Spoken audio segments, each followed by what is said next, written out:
अमरोहा जनपद सहित हसनपुर क्षेत्र में रविवार को तेज हवाओं के साथ हुई बारिश ने जनजीवन को प्रभावित कर दिया।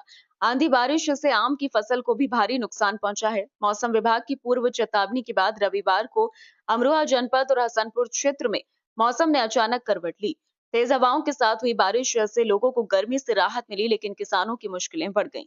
तेज आंधी के कारण बड़ी संख्या में आम पेड़ों से टूटकर जमीन पर गिर पड़े, जिससे बागवानों को भारी आर्थिक नुकसान होने की आशंका है। कई स्थानों पर पेड़ों की डालियां टूट गईं और सड़कों पर जलभराव की स्थिति भी देखने को मिली। खराब मौसम के चलते बाजारों में भी चहल पहल कम रही। किसानों का कहना है कि आम की फसल तैयार होने के समय आई इस आंधी बारिश ने उनकी मेहनत पर असर डाला है। मौसम विभाग के अनुसार अगले कुछ दिनों तक मौसम में उतार चढ़ाव बना रह सकता है।